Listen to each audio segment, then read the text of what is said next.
I said, look, why not just jump on board, pretend it's a toboggan? And hey folks, hey, how you doing? Yeah, gonna sit down and resume this in a second. US cavalry tunic, captain shoulder boards, yeah, and we are wearing the modern Bruce, as in Robert the Bruce tartan. Very nice. Kilts and tunics go exceptionally well together, I find. So, I'm going to sit myself down, got myself a nice mug of tea, and we shall begin. Let's just get comfortable, let's just slide up here. If you can see behind me there, Night of the Demon. If you see over yonder, that way, the little poster that came with the elaborate box set from Indicator, which I did discuss in a previous video. And now I'm going to discuss the said film, Night of the Demon, in a bit more detail. This is not going to be a review of the box set itself, because, you know, you can get bogged down with that kind of stuff. You've got multiple versions of the film on there, all restored, all glorious. The two different cuts, 96-minute cut, the 82-minute cut, and various iterations of said versions. And a whole slew of extras which feature lots of critics and horror luminaries discussing the merits of this particular masterpiece. So, anyway, I'm going to put my 2 penneth in for why I think it's a masterpiece as well. Night of the Demon, 1957, made and directed by Jacques Tourneur, who had spent his time with RKO doing a lot of the Val Lewton produced horror films of the more psychological bent. And this creeps into this particular film as well. Very noir-esque, shadow-dominated, dark-themed, very atmospheric, very moody, very psychological, except the fact you've got a bloody big demon in it as well. So the story is Julian Carswell, magnificently played by Niall McGuinness, Irish actor, with a little satanic goatee beard. He is a bit of a mummy's boy, really, but he's also a devil worshipper, an occult magician, a warlock, a practitioner of the black arts. He has a big cult devoted to him, and because of their devotion to him, he's able to afford a luxurious mansion and estate with its own palatial grounds. Now, sadly, his kind of activities have incurred the wrath of academia. So, in an ongoing expose of his activities, which actually includes murder as well, Professor Harrington, in the opening sequences, has obviously been trying to, get this investigation off the ground with a lot of public statements and press releases. And Julian Carswell does not like this sort of endeavour and has given him the parchment. This film is based on M.R. James's short story Casting the Runes. Casting the Runes literally means you have cast a spell with runic symbols on a parchment paper to an enemy. Giving that to them, unwittingly they receive it, will invoke a fire demon. In this particular case, a fire demon, which will then, in a certain allotted time, will come for you and shred you to bits. And in the opening sequence, this is what we see. Professor Harrington has now clearly realised that the demon is true, because you see in certain manifestations as the film progresses, a ball of smoke, shimmering lights, a strange, eerie tune playing in the victim's mind, lots of things playing tricks on their imagination, the sense that something's behind them, all these weird and wonderful machinations. So he's now come to realise, shit, yes, I was wrong, Professor Carswell, and you were right, because you are genuinely a warlock, and you've not put the shits on me, because I really, I don't want to be eaten alive by a demon. So he tries to get Julian Carswell to, take back the spell. But because he hasn't got the parchment, Julian Carswell can't do anything with it. So he says, you best get going then, because I'll do what I can, but you best be on your way. Oh, thank you, Mr. Carswell, thank you. You don't know how much this means to me. And he goes, oh, I do. And off Harrington goes home. Sadly, fucking demon does appear. Ball of smoke, billowing cloud, light show, and then it's demon. sort of this demon puppet comes from a distance towards him. And yes, as he races his car out, he hits a power cable, a power telegraph pole, down it comes, he gets electrocuted, but we see the demon actually go for him as well. In the eyes of the law, however, it was just electrocution, and maybe some animal mauled his body. Entered into the frame, Dana Andrews, American actor Dana Andrews, playing Dr. John Holden, an American, a brusque skeptic, a pure cynic. He's a professor of psychology, and his particular field is debunking the supernatural and seances, witchcraft, and, you know, psychic abilities, all that kind of thing. It's all bunkum to him. But he's also an associate of the now deceased Professor Harrington. So when he arrives in England, yeah, sadly he gets told that this guy's death. Died how? You know? And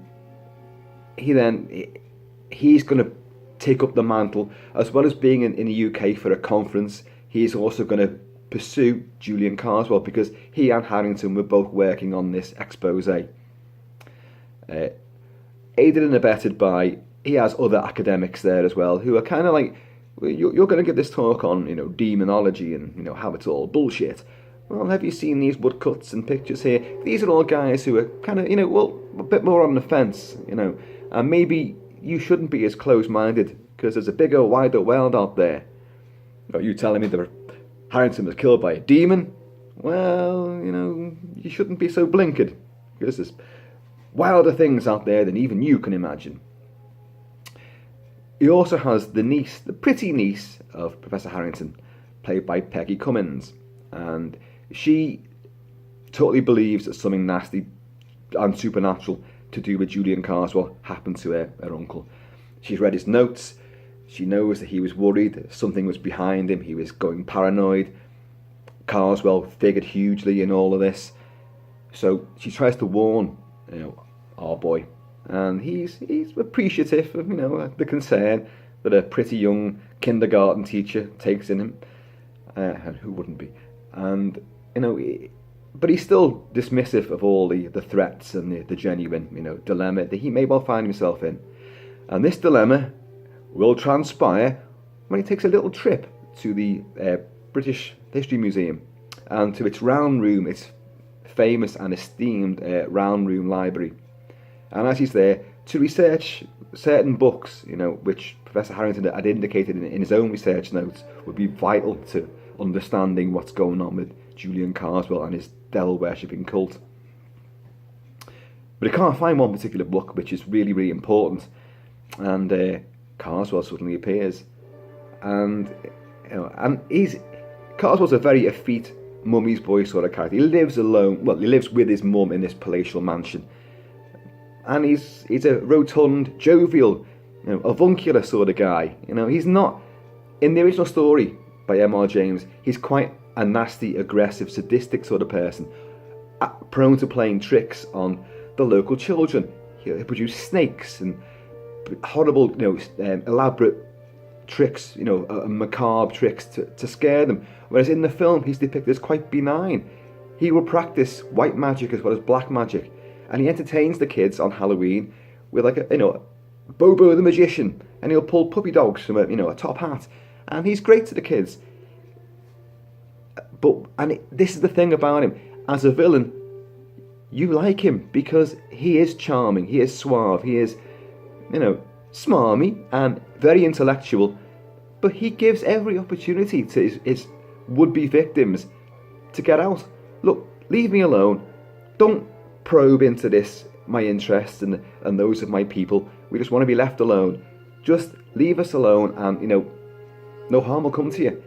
He will bend over backwards, you know, to keep you from probing too much, but he will also bend over backwards to stop you from probing too much.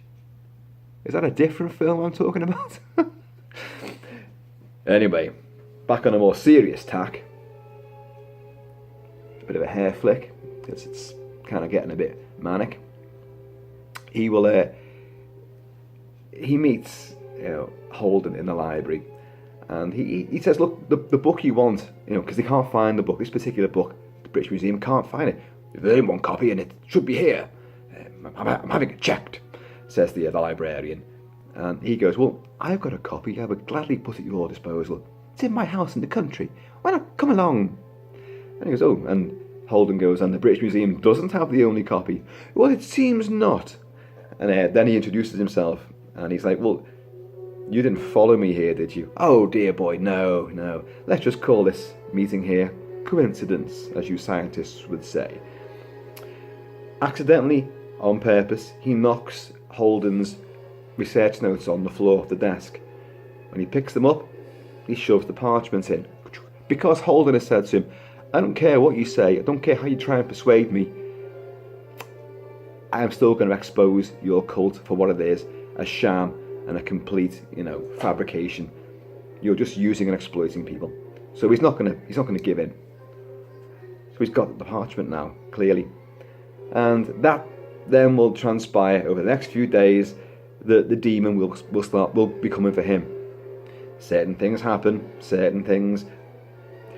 the corridors of the Savoy Hotel where Holden is staying seem to stretch out in a wonderful, trick shot, obviously, but it works. He will hear this strange noise.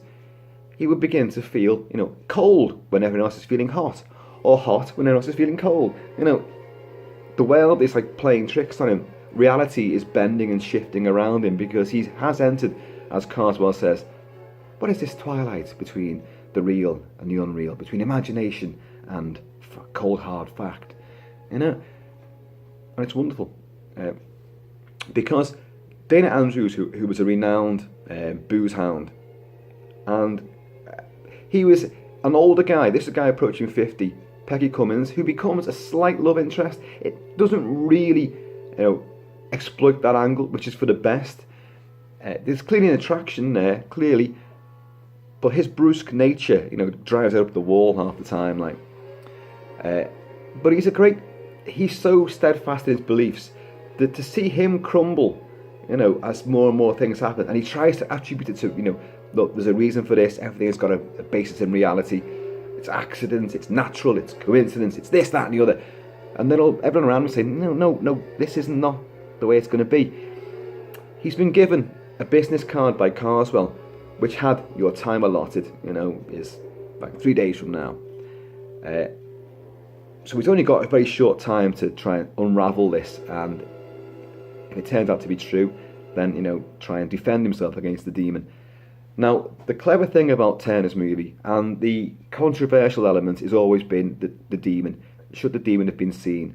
Well, when you go into the history of the film, the demon was there right from the word go.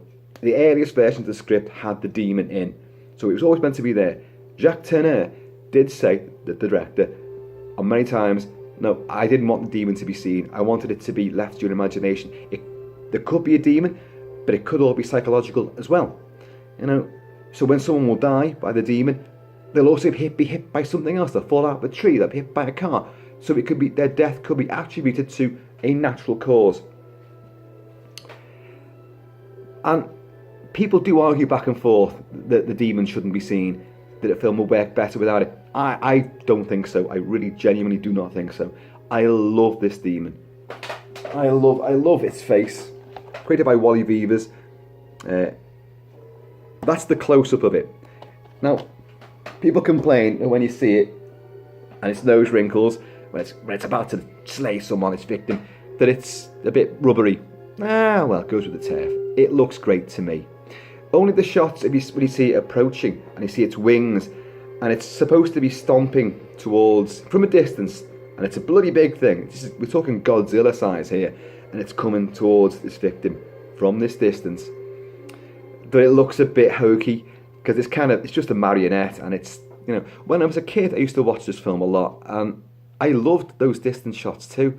But now watching it again, I see the fakery of that. But overall, it gets a thumbs up for me because I love that demon. It is a great depiction of a fire demon. And you see all these old illustrations in books taken from woodcuts and manuscripts of these things meant to be in existence, And it really, really works. So this film, for me, would be much lesser experience without that demon bookending it. So anyway, Mrs. Carswell, that's the warlock's mother, she's a very sympathetic character. She also understands that, because he says to her, like, Mother, you know, you get nothing for nothing in this life. Nothing for nothing. I do what I have to do because I fear what's out there too. She says to him, well, Julian, dear, if you're frightened of it, if you don't like it, give it back. Give it back. This power, give it back. He was like, I can't give it back. It's life. It's part of me. The inference is that at some point, because he certainly wasn't born into money, it's never like shown or depicted in any kind of character backstory for Julian Carswell. But you get the distinct impression that he may have been this magician in the past. He may have uncovered this book, which is full of runic symbols, and you need a word key to work out what this means, to decipher it. And he has clearly deciphered it and stumbled upon these esoteric secrets, these, you know, deep black magic, you know, spells, incantations, and he's seen what lies beyond. So he knows, but he's also deadly afraid now of fucking things up and getting it wrong and putting himself in jeopardy. So he's now on this road to oblivion. He's got to be the warlock. He's got to subject people to his domination, because otherwise it's only going to turn around and bite him on the arse. So he has to pursue this. So as he says to his mother, look, this house, these grounds, the way we live, our people provide for that, and they do so out of fear. And I do what I do out of fear as well. You have a great sequence where he invites Professor Holden to the house to come and see the book. So Holden and Peggy Cummins, the niece of Harrington, the first victim, go out there, and you see him as Bobo the Clown. Now, it's a nice conversation that Carswell and Holden have together. You know, they see a couple of kids playing snakes and ladders, and he'll say it's an English game. You people wouldn't know it. He said, the idea is you land on the ladder, you climb up the ladder, you land on a snake, you slide down the snake. Funny thing is, I always seem to enjoy landing on the snakes and sliding down them more. And Holden says to him, oh, maybe that just means you're a good loser. And on a dime, this avuncular, jovial character just says, I'm not, you know. Not a bit. In other words, I'm being nice to you because I know you haven't got long to live, you know. And your meddling in my affairs will not last much longer. But Holden doesn't believe any of this stuff. You know, you're just a friendly magician, that's all you are. So he goes, but how to make my point? It's done now. And then they're in the grounds, and Holden just looks at him. This wind strikes up out of nowhere. A bolt of lightning hits a big tree branch just behind him. This quickly develops into a fucking tempest. They had fighter bomber planes, the engines and their turbines going to send furniture, you know, garden furniture rocketing across the lawns, hitting small children as they're running for, you know, safety at the house. Trees are going over, and they fight their way back to the house. And then brilliantly, Niall McGuinness, as Carswell, will go like, oh, too strong, I overestimated that. That was much too much. And like, Holden's like, you know, you didn't do that because that's just the weather. Don't try and give me this. And straight away, look, I'm giving you every option here. I'm showing you what I can do, and you're not biting. You're not taking the bait. You're still going to persist. Okay, I'm going to do my worst then. And he said, his friendliness evaporates. Get out of my house, sort of thing. More things will happen. Implicated in a lot of this as well is a prior murder of one of the members of Carswell's cult following. This has happened before our main story starts. And a fella called Rand Hobart, who's a labourer on the land, has turned his back on the Brotherhood, basically. And he'd been passed the parchment, so he would have been a victim, but he gave the parchment back to the guy that gave it to him. So the demon took him. So now the entire cult has turned their backs on him, including his own family. This guy is played by Brian Wilde. Brian Wilde played Foggy in the long-running British rural sitcom The Last of the Summer Wine. So an early role for him, and he's magnificent. He's been in a catatonic trance since seeing the demon destroy the other guy, and he's been arrested and took the blame for the guy's death. So in a pivotal sequence, and the one that really proves to what's his name, Holden, that this is all true. They get him, they put drugs into him, and they wake him up. And there's a big audience of people there to watch, Holden's magic, because he's a powerful psychologist. But he uses one of his friends to put this guy into a hypnotic trance, and then to talk about why they do what they do, the benefits of this devilish cult, who he works for, Carswell, and what he saw that night. Brian Wilde's performance is just electrifying. He's just like comatose, catatonic state, and they bring him round, and this is the night of the demon, and he unleashes this unearthly, horrible scream and leaps up from the bed, tries to run. Everyone gets him down, and they bring him back, put him back into a trance, and then he recites, what he saw, what he did, and he talks about the runic parchment, and Holden goes, "You mean like this?" and shows the one that he's got, because he's found it now, and oh my God, this sequence now, Brian Wilde as Rand Hobart, he goes, "You're trying to give it back to me. I won't take it. I won't." And he goes for Holden's throat, pushes him down, runs down a corridor, and he hits, they're several stories up, and he hits this plate glass window, boom, bounces off it, takes a few steps back, fucking plunges through it, falls to his death. This is a shocking scene. Shocking because he describes the devilish behaviour, blasphemy, desecration, and how man should live in evil is good, good is evil. The BBFC didn't like this kind of talk, but it proves to Holden this is all clearly real. Christ almighty, I'm in deep, deep shit here. He's been to a seance as well, arranged by Mrs. Carswell, who, with Peggy Cummins, the professor's niece, have tried to, look, this guy, this medium, is going to talk you through, this will help you a lot. And he's like, "Oh, I don't believe in this shit, I'm not doing this," But he sits there, and this guy goes through various spirits, speaking from his mouth, like an Indian tribal chief, a real, Highland voice, which is got to be so bogus it's unreal, like, "This will do a mickle look good for the hobs and the barley," and it's just, actually that was a better accent than the one he does, but it's a nightmarish sequence again, because he then goes into the voice of the deceased Professor Harrington.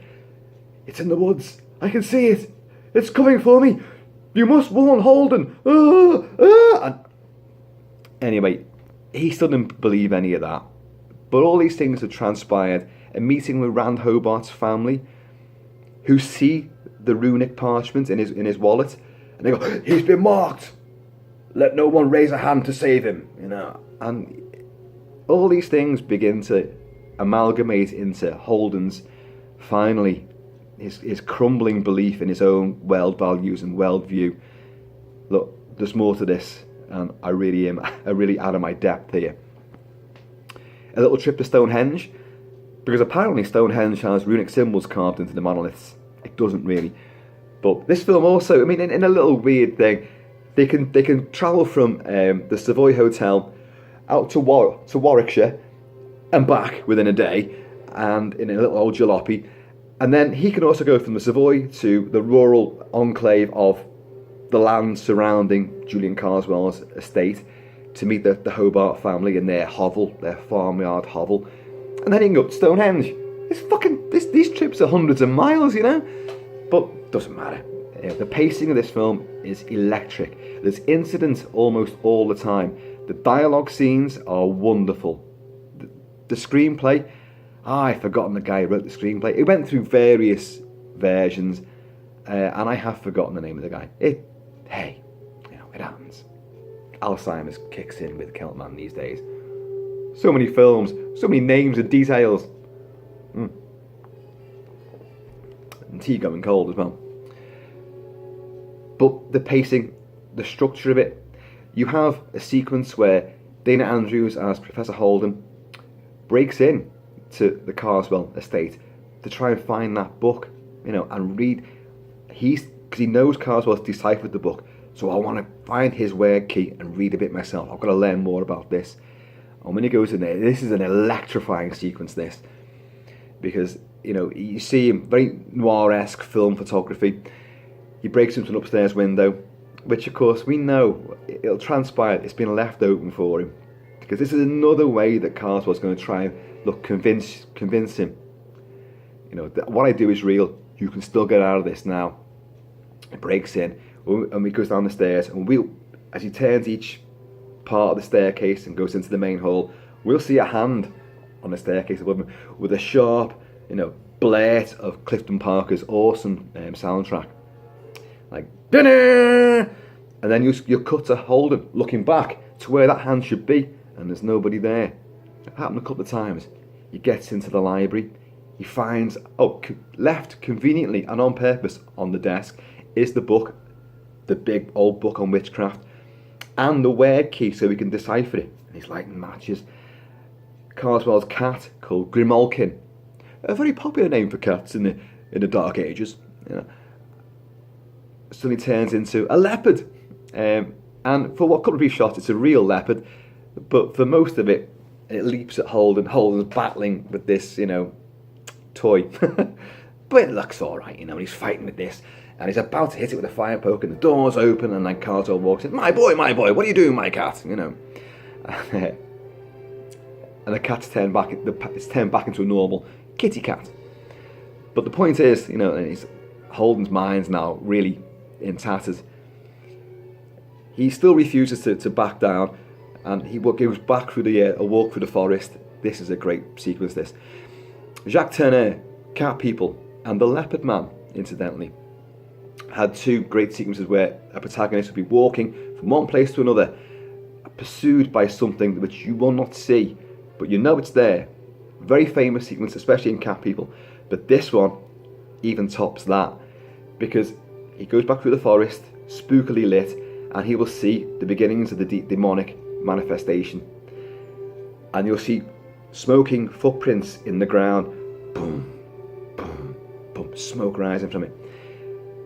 And you'll hear this high-pitched, strange noise, which again signifies the beast is approaching. Holden runs for it, you know.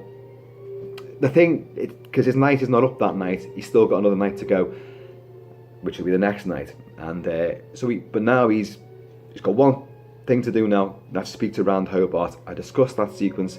All the evidence is now piled up. That's it. It's fucking real. So once Rand Hobart takes the plunge to death, what's his name? Oh God, what's his name? The Doctor. Holden, Rand Hobart, Harrington, Carswell. Fuck me. It gets confusing. Honest to God, you guys want to try this one time in camera. Not easy. And famously, the conclusion of the movie, he will pursue Carswell onto a train. Carswell has the niece of Harrington in a hypnotic trance on the train.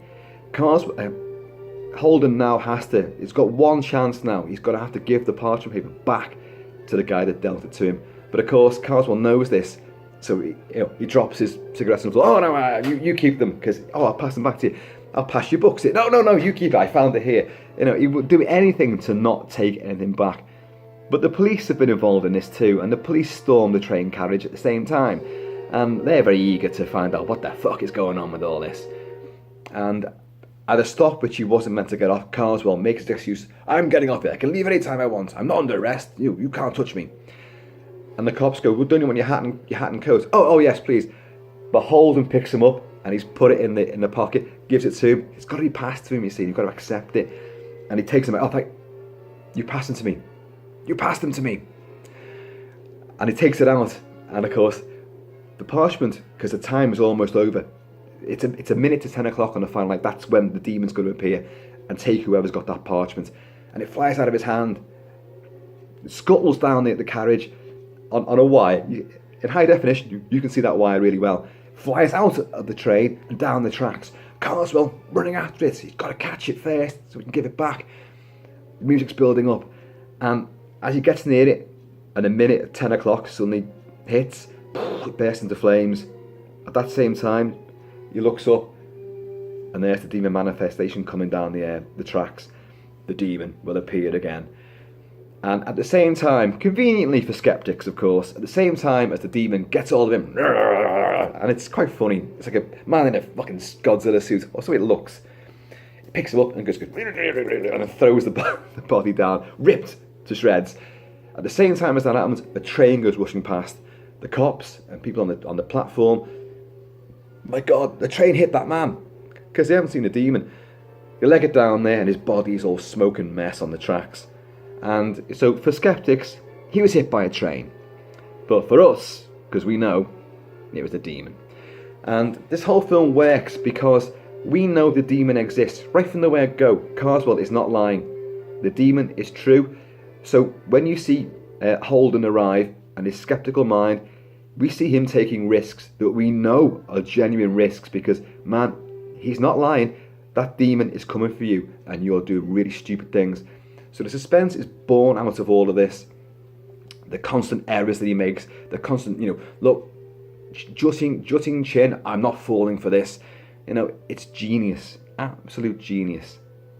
I'm going to cut this short because I know that my camera and its stupid little memory thing, which I can't figure out yet, will shut off in about a minute's time.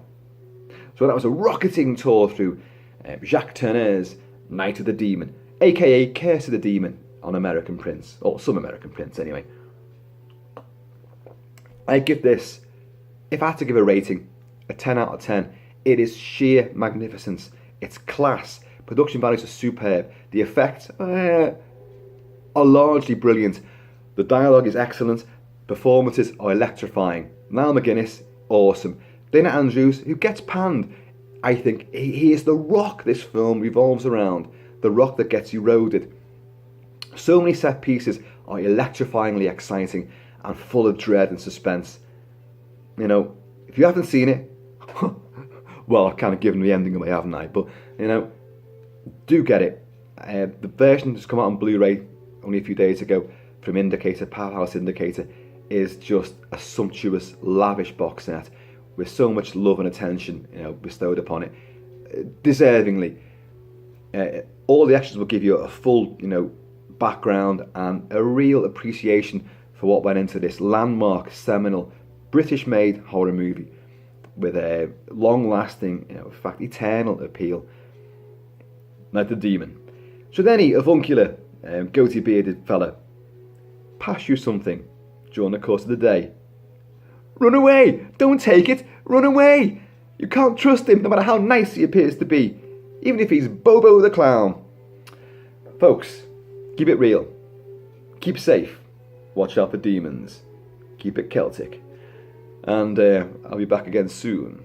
So, in the meantime, later!